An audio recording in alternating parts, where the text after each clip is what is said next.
Assalamu alaikum students, my name is Babar Gulab and I am your biology teacher of grade 9th.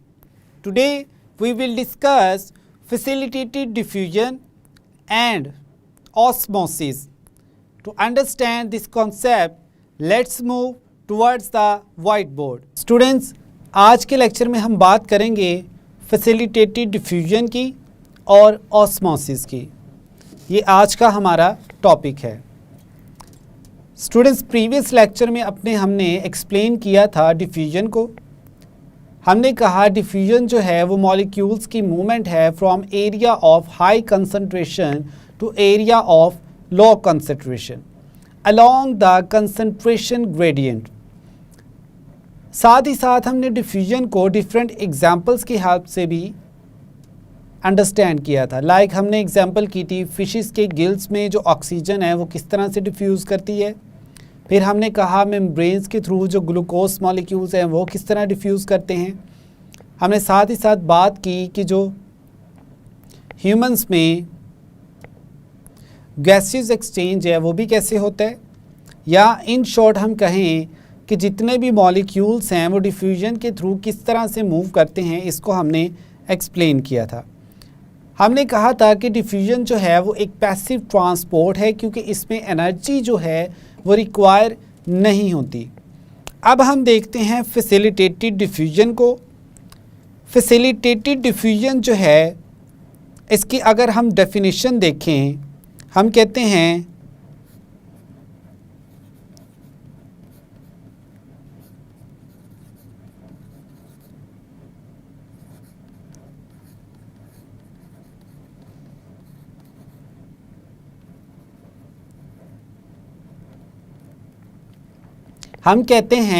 When a protein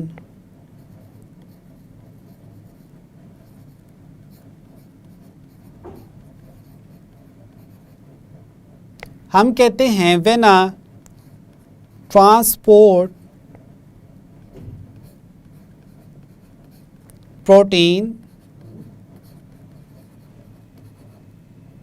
moves a substance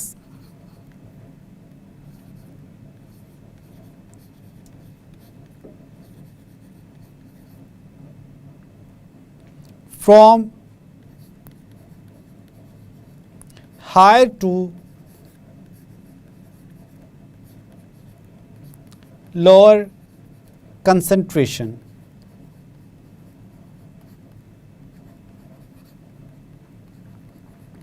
यानी इसमें जो proteins हैं वो involve होती हैं।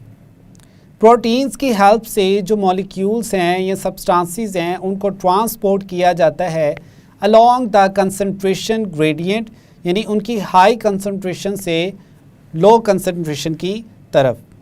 तो ये है स्टूडेंट्स हमारे पास फैसिलिटेटेड डिफ्यूजन। अब फैसिलिटेटेड डिफ्यूजन जो हैं वो किन मॉलिक्यूल्स के लिए होती हैं? हम कहते हैं जो लार्जर मॉलिक्यूल्स हैं।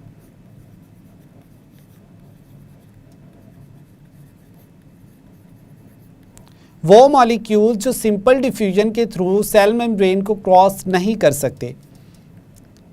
फिर नेक्स्ट हम कहते हैं कि जो फैसिलिटेटेड डिफ्यूजन है इसमें एनर्जी रिक्वायर नहीं होती।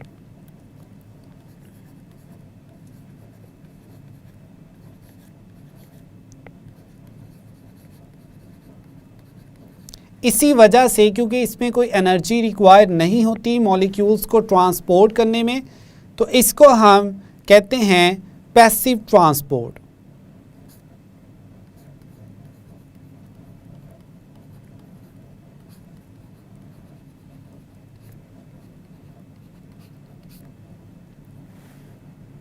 अब नेक्स्ट स्टूडेंट्स हम इमेज की हेल्प से जो हमारे पास फैसिलिटेटेड डिफ्यूजन है इसको हम एक्सप्लेन करते हैं। इस इमेज में हमारे पास डिफरेंट प्रोटीन्स प्रेजेंट हैं और साथ ही साथ हम इनका कंपैरिजन कर लेंगे, यानी इस ट्रांसपोर्ट का सिंपल डिफ्यूजन के साथ। यहाँ पर जो मॉलिक्यूल्स हैं जो कि ग्लूकोज हैं, ये हमारे पास मेम्ब्रेन है। कौन सी मेम्ब्रेन? Cell membrane. हम कहते हैं ये आउटसाइड है,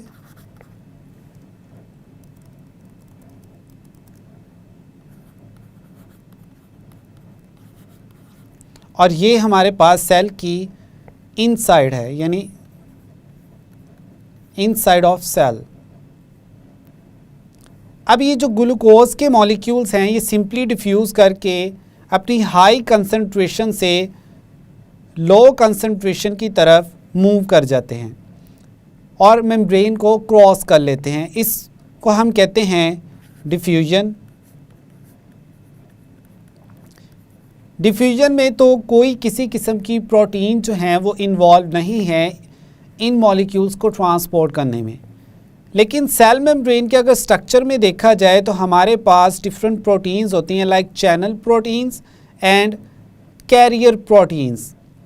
अब ये जो चैनल प्रोटीन्स हैं इनमें स्पेशलाइज्ड चैनल्स प्रेजेंट होते हैं जिनके थ्रू लार्ज साइज जो मॉलिक्यूल्स होते हैं या सब्सटेंसेस हैं वो सेल की आउटसाइड से इनसाइड मूव कर जाते हैं।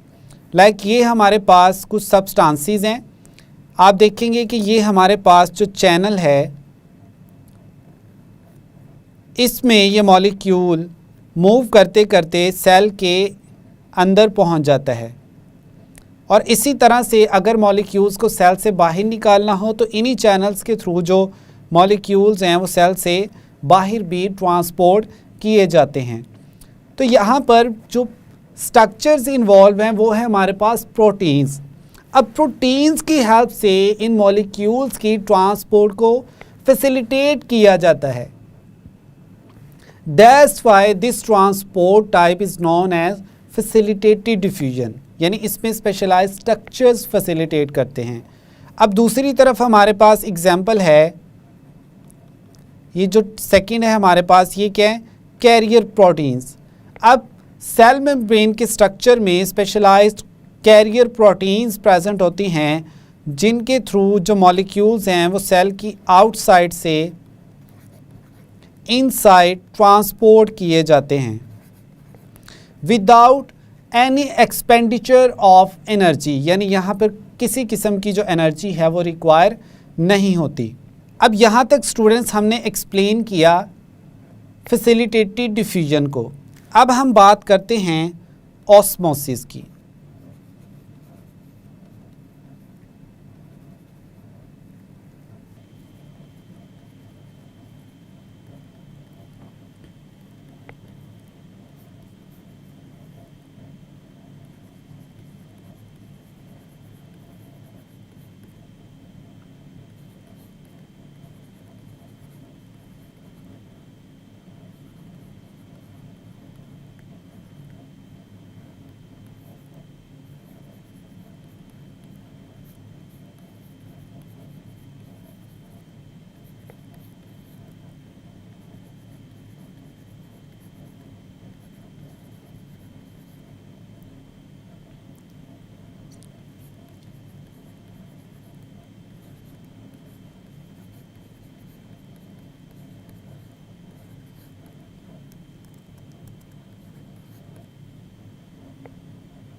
ऑस्मोसिस को स्टूडेंट्स हम डिफाइन करते हैं, osmosis is the movement of water, यानी वाटर की मूवमेंट है across a semi permeable membrane.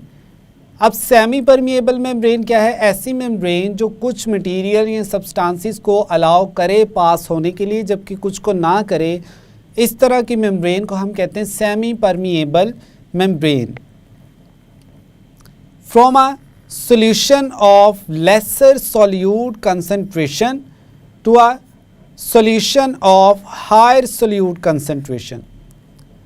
अब ये सॉल्यूशन जो हैं इनको सोल्यूट्स की बेस पर हम देख लेते हैं कि इनकी कंसंट्रेशन जो है वो हाई है या लो है, किस साइड पे है. अब हमारे पास एक और टर्म है जिसको हम कहते हैं टॉनिसिटी ऑफ सॉल्यूशंस.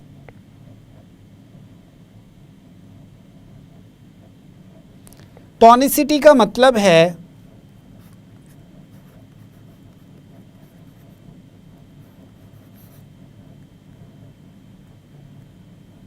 कि किसी भी सॉल्यूशन में जो सॉल्ट्स की कंसंट्रेशन है वो कितनी है. हम कहते हैं relative concentration of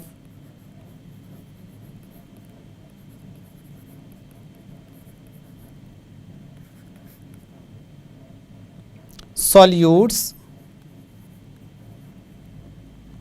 in the solution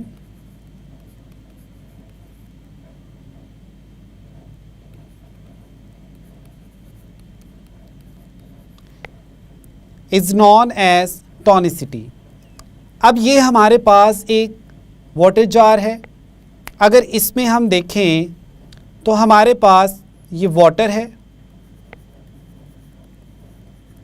साथ ही साथ इसमें हमारे पास कुछ मॉलिक्यूल्स भी प्रेजेंट हैं.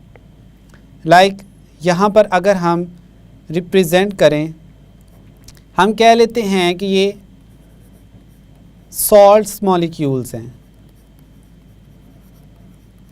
अब स्टूडेंट्स अगर आप इनको कंपेयर करें तो आपको क्लियरली नज़र आ रहा है कि किस साइड पे इन सॉल्ट्स मॉलिक्यूल्स की या सब्सटेंसेस की जो कंसंट्रेशन है वो ज़्यादा है. तो इस साइड पे हमारे पास जो इनकी अमाउंट है वो क्या है, हायर है.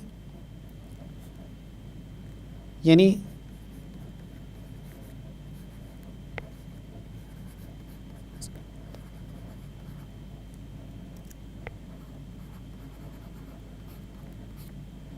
जबकि दूसरी तरफ अगर देखा जाए तो वहाँ पर क्या है, सॉल्ट्स मॉलिक्यूल्स की जो कंसंट्रेशन है वो लो है.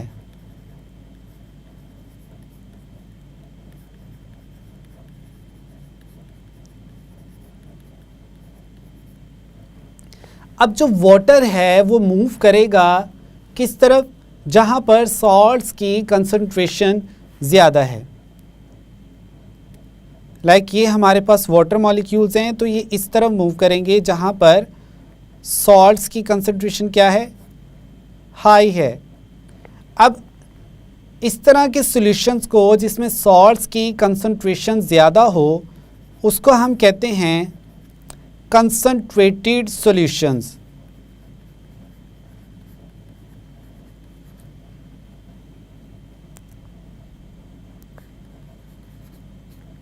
और जिनमें सॉल्ट्स की कंसंट्रेशन कम हो उनको हम कहते हैं डाइल्यूट सॉल्यूशंस. तो ये स्टूडेंट्स यहाँ तक एक्सप्लेन करने का मकसद है कि आपको पता चले कि ऑस्मोसिस जो है उसमें वाटर की मूवमेंट किस तरफ होती है, जहाँ पर जो सॉल्यूशन है उसमें सॉल्यूट्स की कंसंट्रेशन ज़्यादा होगी. अब नेक्स्ट हम इसको मज़ीद एक्सप्लेन करते हैं.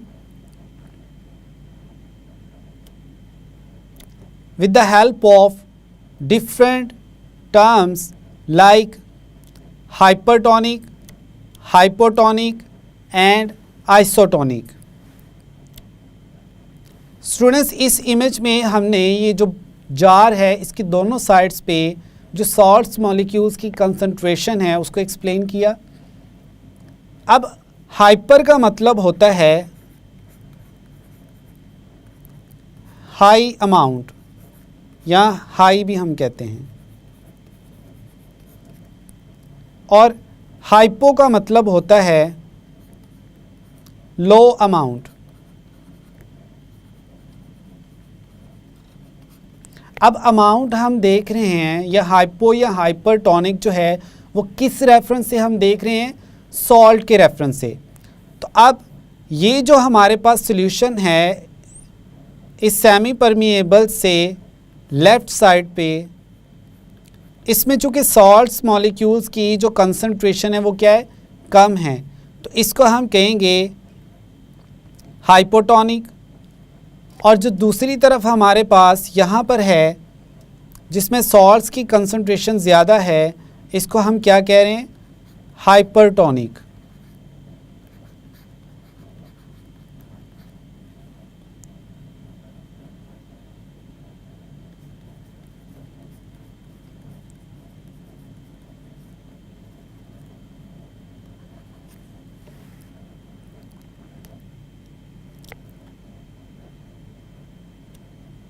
अब ये जो हमारे पास स्टूडेंट्स जार है, इसमें जो सॉल्ट्स हैं और वाटर्स हैं वो इक्वली मॉलिक्यूल्स डिस्ट्रीब्यूट हुए पड़े हैं।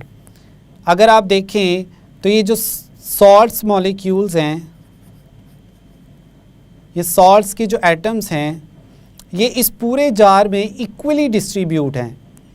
तो इस तरह के सॉल्यूशन को हम कहते हैं isotonic solution.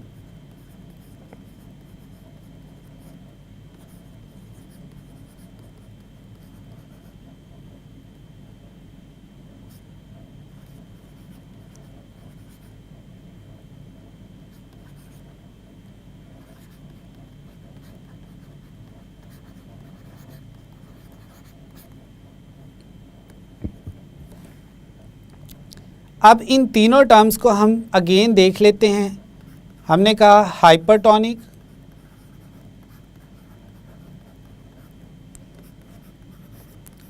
Hypotonic and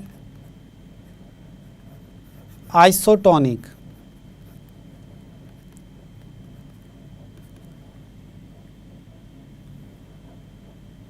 hypertonic में हम कहते हैं relatively more solutes,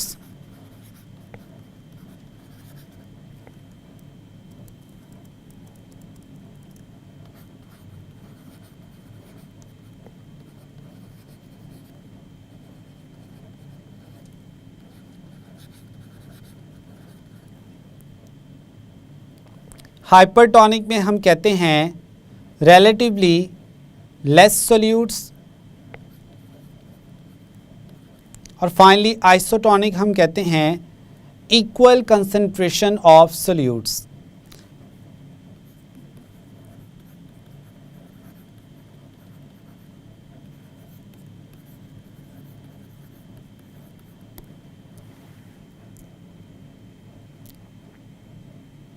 अब यहाँ पर इस इमेज में स्टूडेंट्स हम देख सकते हैं कि जो वाटर मॉलिक्यूल्स हैं उनकी मूवमेंट को इस साइड पे जो सॉल्ट्स हैं या हम कहते हैं सॉल्यूट्स जो हैं उनकी अमाउंट जो है वो क्या है, लो है, जबकि दूसरी साइड पे जो सॉल्यूट्स की अमाउंट है वो क्या है, हाई।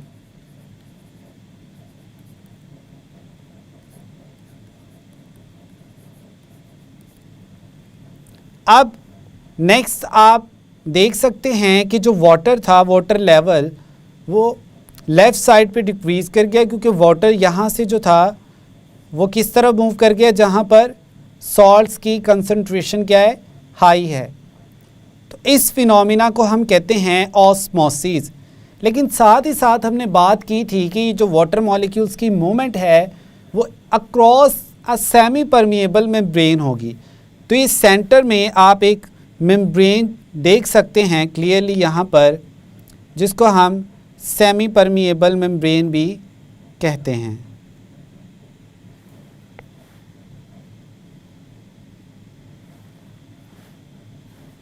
इमेज में आप इसको क्लियरली देख सकते हैं। अब ये जो मेम्ब्रेन है इसमें पोर्स प्रेजेंट है।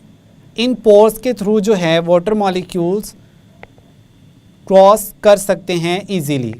यहाँ तक स्टूडेंट्स हमारा था आज का कॉन्सेप्ट, जिसमें हमने फैसिलिटेटेड डिफ्यूजन को और साथ ही साथ ऑस्मोसिस को एक्सप्लेन किया। फिर हमने ऑस्मोसिस में हाइपोटोनिक और आइसोटोनिक जो सॉल्यूशंस हैं उनको with the help of image understand किया।